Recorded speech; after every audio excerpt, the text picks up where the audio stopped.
नमो तस् भगवतो अरहतो सम्मा सम्बुद्धस्स। नमो तस् भगवतो अरहतो सम्मा सम्बुद्धस्स। नमो तस् भगवतो अरहतो सम्मा सम्बुद्धस्स। दानं दम्मचर्या च ज्ञातकानां च संगहो अनवज्जानि कर्माणि एतं मंगलमुत्तमम्।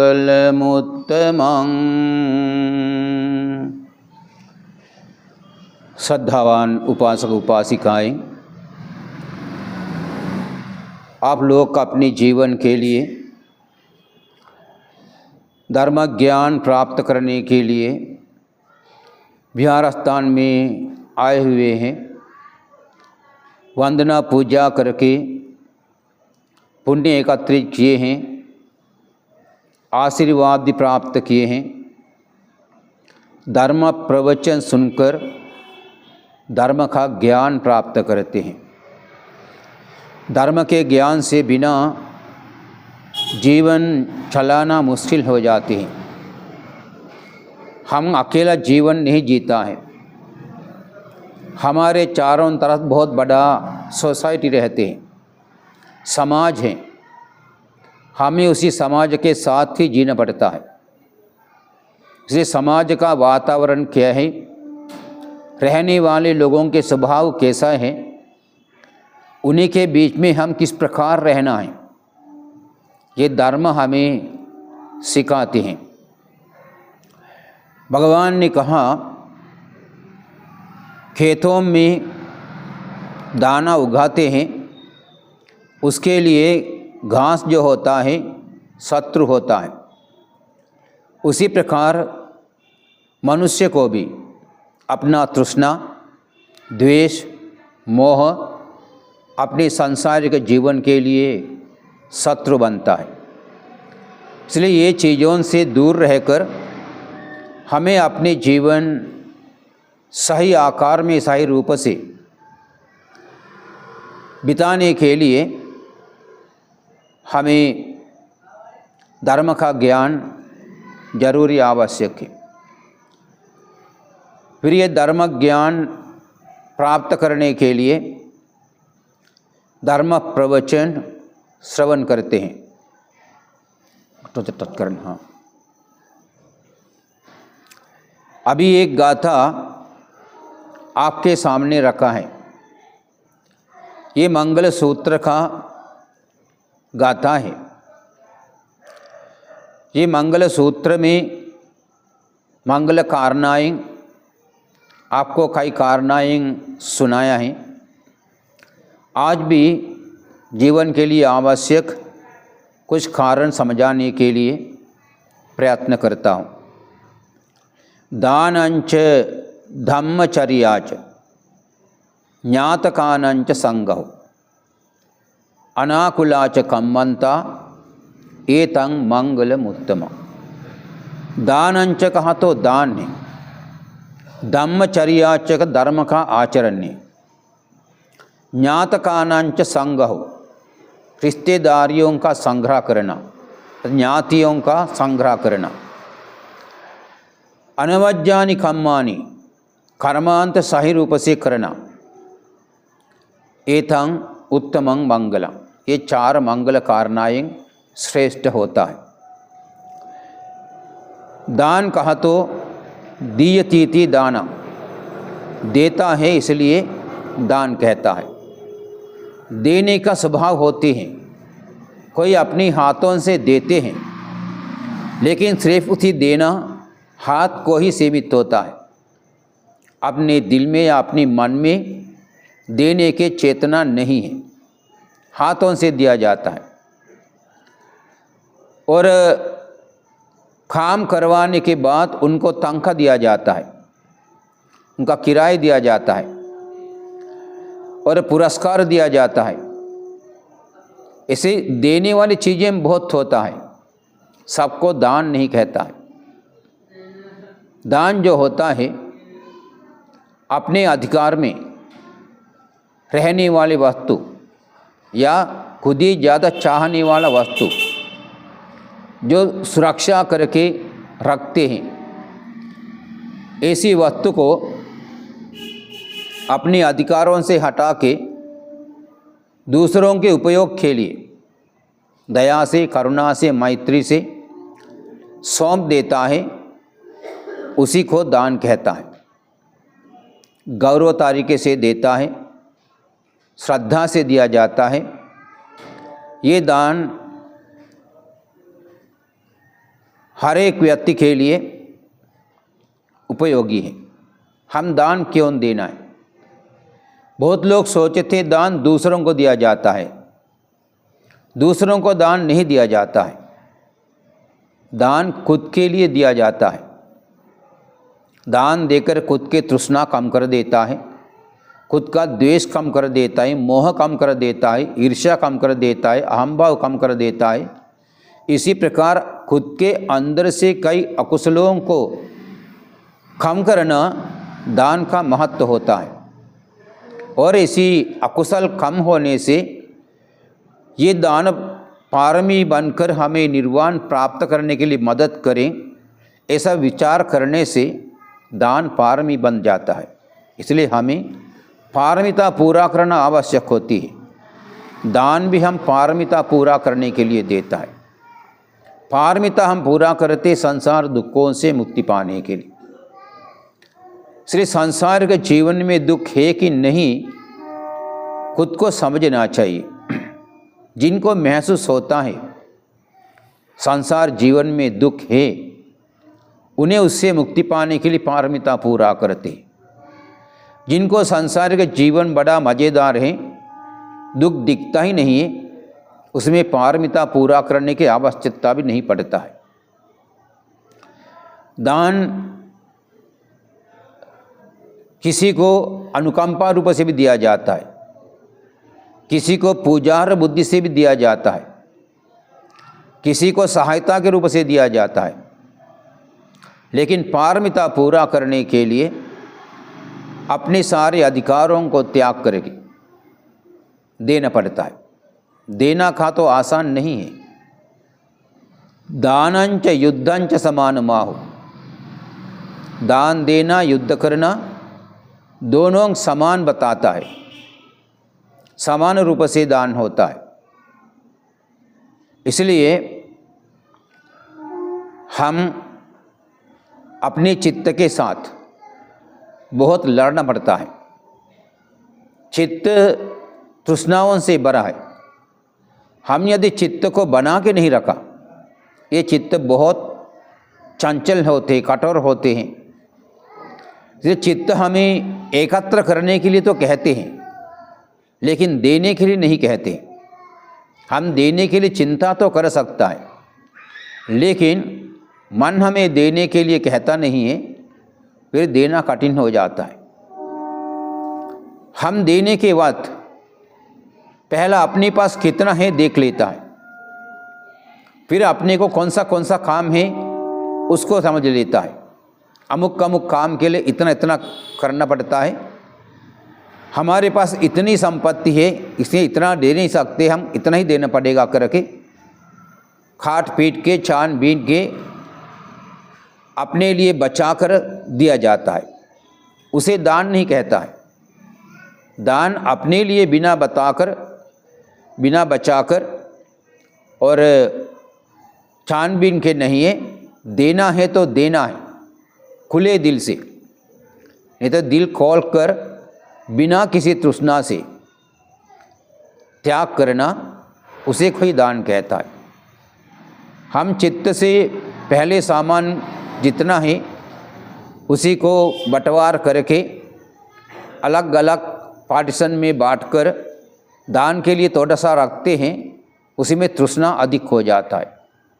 हम दान देने के अर्थ तृष्णा को दूर करना है, मोह को दूर करना है। हम मोह में फंसकर, तृष्णा में फंसकर दान देने के लिए प्रयत्न करता है उसे दान नहीं कह सकता है। इसलिए हम दूसरों को वंचित नहीं करना चाहिए, खुद ही भी वंचित नहीं होना चाहिए। खुद को पुण्य प्राप्त होने के तरीके से, खुद ही का फार्मी पूरा होने के तरीके से दान देना चाहिए। दान देने के बाद दूसरों से लिया हुआ वस्तु नहीं, चोरी किया हुआ वस्तु नहीं है, उधार से लिया हुआ वस्तु नहीं है, अपने ही अधिकार में रहने वाले खुद के मेहनत से कमाए हुए वस्तु दान करना चाहिए। फिर ऐसी देने वाले दानों से आयु, वर्ण, सुख, बल, प्रज्ञा, ये 5 प्रकार के संपत्ति मिल जाता है।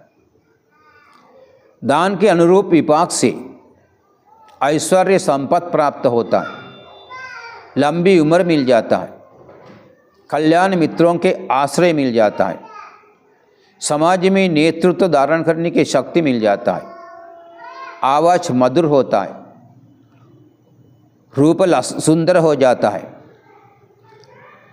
इसी प्रकार अनेक सफलताएं दान में होता है।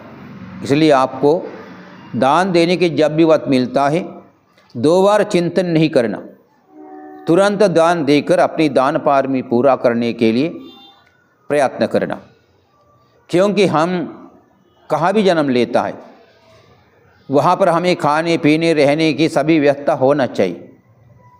ये व्यवस्थाएं हमें दिए हुए दान के अनुसार प्राप्त होता है।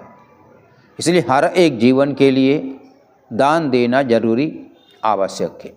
दान देने से कभी किसी को कुछ कम नहीं पड़ता है, दान देने से ही प्राप्त होता है।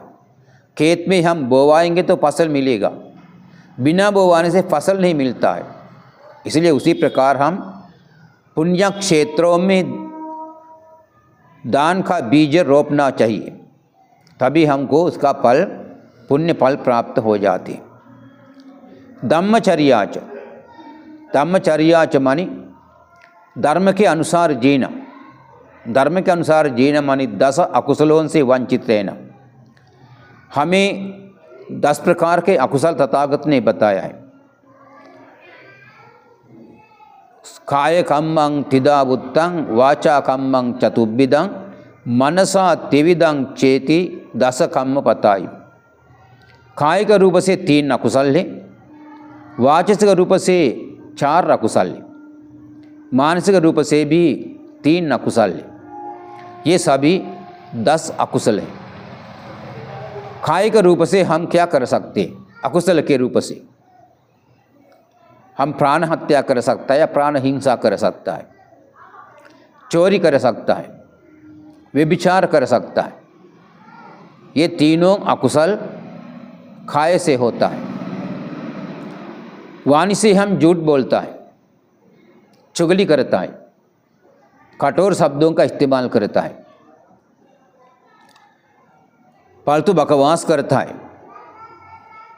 मन से संपत्तियों के प्रति अधिक लोभ उत्पन्न कर देता है, छोटी छोटी बातों पर बड़ा क्रोध निर्माण कर देता है और मिथ्या लब्धियों में, मिथ्या विश्वासों में भटक जाता है। ये 10 अकुशल कर्म हैं। तथागत ने कहा ये अकुशल कर्मों से विरत रहना चाहिए। विरत रहने के लिए क्या करना चाहिए?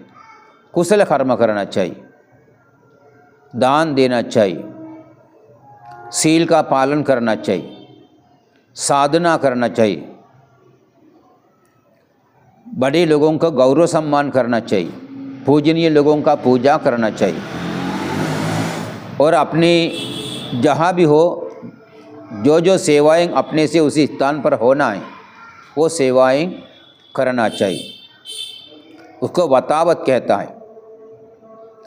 और धर्म का प्रचार प्रसार के लिए काम करना है, धर्म श्रवण करना है, धर्म देशना करवाना है, मिथ्या लब्धियों से मुक्त रहना है, अपना पुण्य दूसरों को देना है, दूसरों के पुण्य को भी स्वीकार करना है। इसी प्रकार पुण्य कर्म भी रहता है। ये पुण्य कर्म कभी कभी बिना खर्चे से भी कर सकता है। हम सोचे थे मेरे पास पैसे नहीं, मैं गरीब हूँ, मुझे पुण्य कर्म नहीं कर सकता है, ये गलत बात थी। खाई पुण्य कर्म पैसे से नहीं होता है। अभी दूसरे ने किया हुआ पुण्य कर्म खुद ही स्वीकार करना, खुद ही किया हुआ पुण्य कर्म दूसरों को अर्पित कर देना, पैसे का ज़रूरत नहीं है। किसी पूजनीय स्थल तक पैदल चलना पैसे का ज़रूरत नहीं है। तिरत्न के गुण गाना, प्रवचन सुनना, साधना करना, ये सभी पुण्य कर्म होता है। लेकिन हर एक पुण्य कर्म में मन लगा कर करना पड़ता है। मैं पुण्य कर्म करता हूँ समझ कर करना चाहिए। बिना सोच कर हम पुण्य कर्म करेंगे सफलता पाना मुश्किल हो जाती। इसलिए जो भी पुण्य कर्म करते हैं उसी को समझना चाहिए, मैं अभी इसी बात इस प्रकार का पुण्य कर्म करता हूँ, ये पुण्य कर्म हमें पारमिता पूरा करने के लिए सहायता करेगा। इसलिए हम 10 प्रकार के अकुशल कर्मों से विरत रहकर जितना भी पुण्य कर्म कर सके करना चाहिए। उसके लिए वक्त का समय नहीं होती है, जब भी मिलता है तभी करने के लिए। कोई पुण्य कर्म आपके पास नहीं है, किए हुए पुण्य कर्मों को याद करते रहना, फालतू चीज़ों को याद नहीं करना, उससे अकुशल होता है। किए हुए पुण्य कर्मों को याद करते रहना, उससे कुशल बढ़ जाता है। ज्ञातकानांच संगहो, ज्ञातकानांच संगहो मानी जो अपने के साथ रहकर जिन लोग जीवन छोड़कर चले जाते या अपनी परिवारों से अपने से अलग होकर चले जाते, उनका उम्र खत्म हो जाता है, ऐसी परलोक प्राप्त लोगों को पुण्य कर्म करके पुण्य अर्पित करना, उसी को ज्ञाति संग्रह कहता है। क्योंकि परलोक जाने वाले व्यक्ति पुण्य लेकर गया कि नहीं हम किसी को मालूम नहीं। जो व्यक्ति जिंदगी में रहते हुए बहुत प्रवचन सुनता है लेकिन मानता नहीं, तथागत के धर्म स्वीकारता है, अनुकरण नहीं करता है।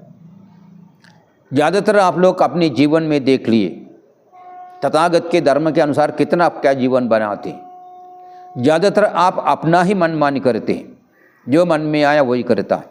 इसमें धर्म है कि नहीं वो नहीं समझता है।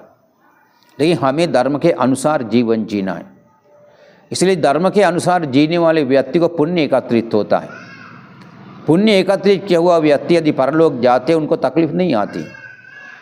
जो व्यक्ति बिना पुण्य से परलोक जाते हैं उन्हीं को बहुत तकलीफ होता है। फिर उन्हें वहीं से याद करता है मुझे पुण्य का ज़रूरत है। लेकिन समाज में कुछ लोग सिखाते परलोक नहीं है, ये मूर्खों की बात थे, उसे विश्वास नहीं करना। हर एक व्यक्ति को जीवन में निर्वाण जब तक प्राप्त नहीं किया तब तक संसार में जन्म लेना पड़ता है। अभी ये निर्वाण का बात, कोई मर गया तो निर्वाण प्राप्त हुआ कहता है।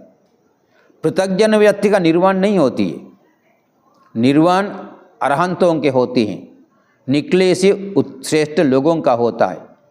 ये बुद्ध भगवान के ज़माने निर्वाण का शब्द इस्तेमाल किया था। अभी ये बुद्ध धर्म को नीचे दिखाने के लिए लोगों ने कोई मरने के बाद भी निर्वाण प्राप्त किया कहना शुरू कर दिया। उसी से धर्म का श्रेष्ठता खत्म कर देता है। लेकिन निर्वाण वो नहीं है। निर्वाण में सकल क्लेश, सारे क्लेशों को भस्म कर देना, उसको निर्वाण कहता है। जो जीवन का मृत्यु हो गया उसको निर्वाण नहीं। अंदर का राग, द्वेष, मोह, ईर्ष्या, अहंकार आदि जितना भी कृष्टताएँ हैं ये सब भस्म कर देना, उसको निर्वाण कहता है। इसलिए हमें परिनिर्वाण मानी निर्वाण प्राप्त किया हुआ व्यक्ति के मृत्यु को परिनिर्वाण कहता है। इसलिए हम निर्वाण को प्राप्त करना चाहिए, उसके लिए हम व्यायाम करता है। उसके लिए व्यायाम करने वाले व्यक्ति निर्वाण प्राप्त करने के पहले यदि मृत हो जाता है उन्हें दुगति में नहीं जाता है, जहाँ भी हो उनको सुख मिल जाता है। लेकिन जो व्यक्ति निर्वाण की अपेक्षा नहीं करता है, ये जीवन में मनमानी करते हुए खाते पीते नाचते गाते मनोरंजन करके फालतू कर्म करके मर जाते हैं, उनको पुण्य नहीं है। इसलिए उनको पुण्य अर्पित करना चाहिए, उनको पुण्य का जरूरत पड़ जाता है। इसलिए तथागत ने कहा ज्ञाति संग्रह करना चाहिए। ज्ञाति संग्रह दूसरा भी होते हैं, जो घर पे आए हुए मेहमान को खिलाना पिलाना, उनका देख रेख करना, ये भी ज्ञाति संग्रह है। लेकिन ज्ञाति कौन है? ज्ञाति के बारे भगवान ने कहा विश्वासा परमा ज्ञाति। जिस व्यक्ति पर विश्वास रखा सकते हैं वही ज्ञाति। आज खून के परंपरा से रिश्तेदारी बहुत थे, लेकिन एक के विरोध एक लड़ते रहता है, एक के संपत्ति दूसरा लूटने के लिए प्रयत्न करता है, उसमें विश्वास कुछ भी नहीं है। इसलिए तथागत ने कहा जिस व्यक्ति के प्रति आपको विश्वास उत्पन्न कर सके, ये व्यक्ति हमारे रहस्य को भी छुपा के रखेगा, हमारे सहायता करेगा, हमारी चीज़ों को सुरक्षा करेगा, इसी प्रकार विश्वास रखा सके, उसी व्यक्ति ही तथागत ने रिश्तेदारी बताया है। इसलिए आप समझ सकते हैं आपके जीवन के साथ, आपके परिवार के लोगों के साथ किस किस प्रकार व्यवहार होता है। कई लोग अच्छे मैत्री भाव से रहते हैं, ज़्यादातर लोग परिवार के भी अलग अलग लड़ते रहता है।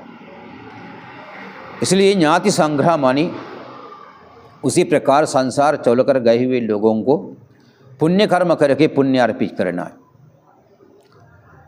अनवज्ञानी कर्माणि, जीवन जीने के लिए कर्मांत करता है, उसमें गलत प्रकार के कर्मांत नहीं होना चाहिए।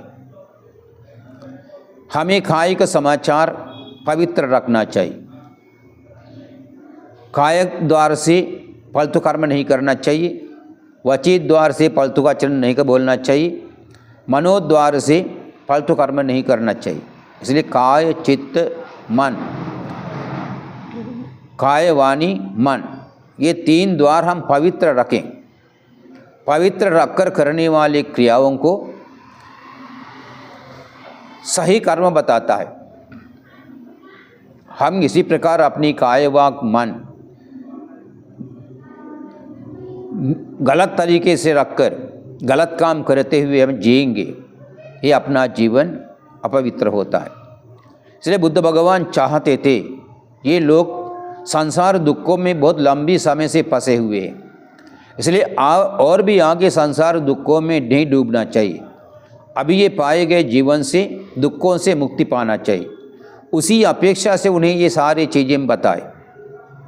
ये मंगल कारणाएँ भी उसके लिए बताए। इसे अनुकरण किया तो गलत जीवनों से मुक्त रह सकता है, पाप कर्मों से दूर रह सकता है, और पाप कर्मों में से दूर रहकर अच्छी जीवन बिता सकता है, और संसार दुखों से मुक्ति पाने के लिए प्रयत्न कर सकता है।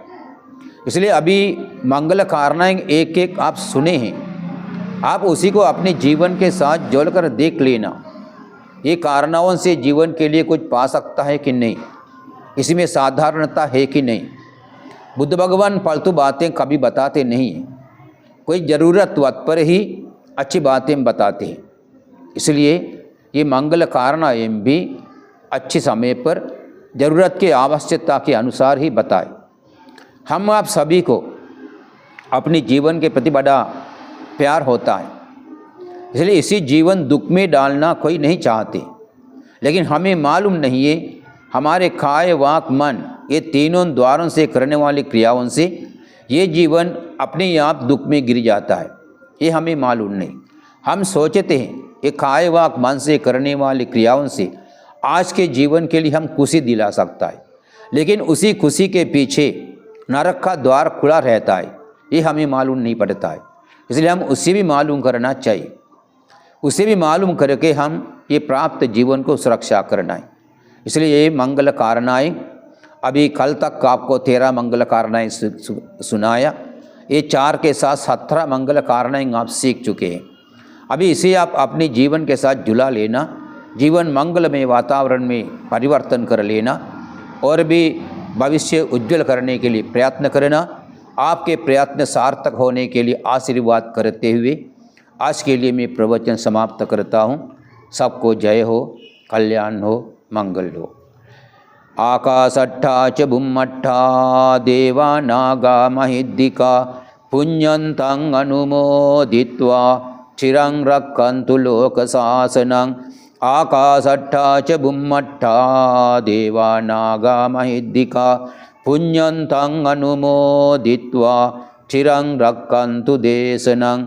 आकाशट्टा च बुम्मट्टा देवा नागा महिद्दिका पुण्यन्तं अनुमोदित्वा चिरं रक्षन्तु त्वं सदा सब्बीतियो विवज्जन्तु सब्बरोगो विनश्यतु माते भवत्वन्तरायो सुखी दीर्घायुको भव भवतु सब्बमङ्गलं रक्षन्तु सब्बदेवता सब्बबुद्धानुभावेन सदा सोत्ति भवन्तु ते भवतु सब्बमङ्गलं रक्षन्तु सब्बदेवता सब्बधम्मानुभावेन सदा सोत्ति भवन्तु ते भवतु सब्बमङ्गलं रक्षन्तु सब्बदेवता सब्बसङ्घानुभावेन सदा सोत्ति भवन्तु ते। सबको त्रिरत्न के आशीर्वाद।